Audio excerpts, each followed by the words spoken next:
Ганган цагаан гэдэг нэртэй болсон ш нэг хэсэг. Тэгэл цагаан хувц өмсөөл яваад гисэн. Тэгэл цагаан машин унаад тий.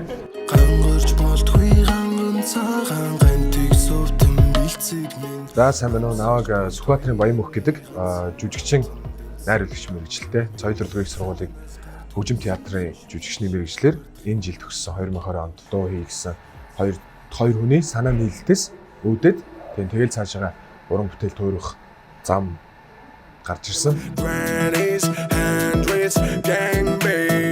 Тэгээд манай хамтлаг тарсан ч гэсэн цаашдаа найзууд хэвээрээ байна. Олон жил байх гал хүмүүсийг ингээл байлгах гал тэнгууд одоо хүмүүс над руу орж ирж байгаа байхгүй. Гангаа дуу хийгээ цацчихлаа. Одоо би таны дуу хүлээж чинь тий. Та гоё дуулдаг, таны хоолой ингэдэг тийдэг. Гэт тэгэхэд би одоо тэр хүмүүст ингэж бодогдонгуудаа за би дуу хий. Тэнгууд намайг дуу хийнгүүт ингэж бодно. Ингээд гангаа дуу хийчих юм чи би ингэж хийн гэсэн тийм муухай юм чөтгөр болж хомрох ямар шаардлага байхгүй шүү дээ. Тийм үстэй. Хүсвэл би эзэж юм ганцаараа соло хийсэн ч гэсэн болж шүү дээ. Тэгэхээр бас тэр хүний хувьд бас ололт амжилт байгаа байхгүй.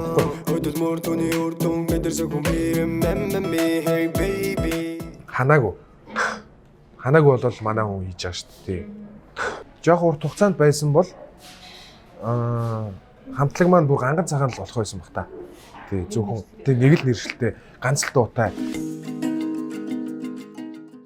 Хуулбар бол биш. Энэ бол угаасаа тийм платформд тавигдсан. Мөнгө төлөөд авч болдог тийм аюухгүй.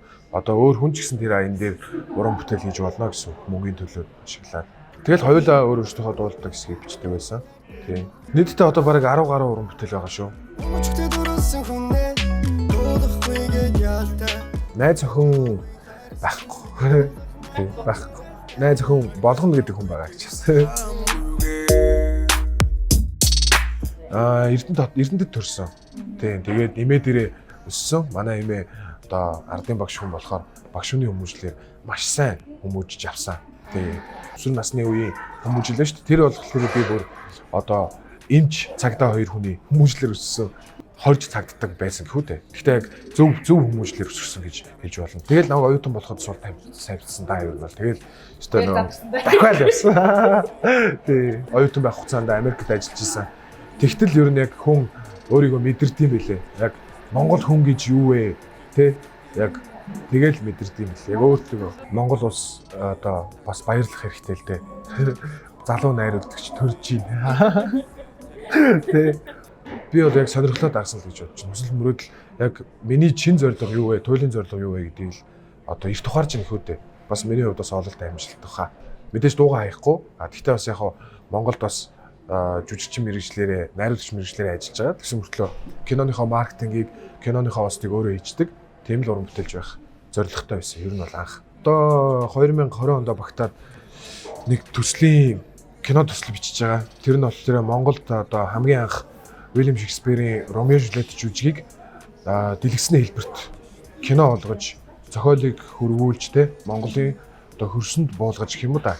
Зохиолоос олж хараагүй өнцгөөс гарч те найруулагчийн сэтгэлгээгээр одоо өөрийнхөө хэлэх гэсэн санааг тусгаж тэгээ Монголд яг хамгийн анх удаа тэрийг тайзны уран бүтээлийг дэлгэсний уран бүтээл болгох ч юм.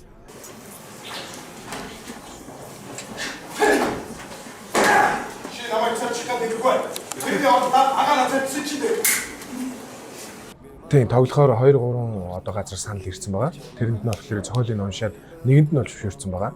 Тийм зохиол таалагдсан болохоор түүхэн кино байгаа. Тийм дахиад нэг түүхэн киноны санал бас орж ирсэн. Тэрэн дээр бас зохиолыг уншиж чаад бас нэг одоо би л ингээл залуу хөлтөө энийг намайг авъя гэсэн чи орчий гэдэж болохгүй ш тас тий. Яг яаж харагдах вэ? Энэ дүр дээр би яаж наалдах нь вэ? Метр гэдэг талаасаа харж иж орно. Тэгээд сая бас нэг 2 кино тоглосон. Тэгээд эхний кино нь бол баг 1 сараасаа цацагдах баг. Монголын киноны салбар болонгууд нэг кинонд явж явах нөгөө киноныхон санал нь ирсэн тий тэрийг ингээ өөрийгөө амиргээ бодсон шууд тэр киноныхоо дүрээ шууд нөгөө кино руу явж ордог байхгүй а тэгэнгүүт өмнөх кинон дээр байсан бата дараагийн кинон дээр болдоо болж байхдаа яг батаагаараа ордог байхгүй тий бата ч юм уу болдоо ч юм уу за ямар ч тач тэр жүжигч чинь гоё гэж юм монголчууд нүхтэл ингээ үзэгч нүхтэл ингээ авцсан кодлогдсон тий тийм л байх ёсгүй байхгүй.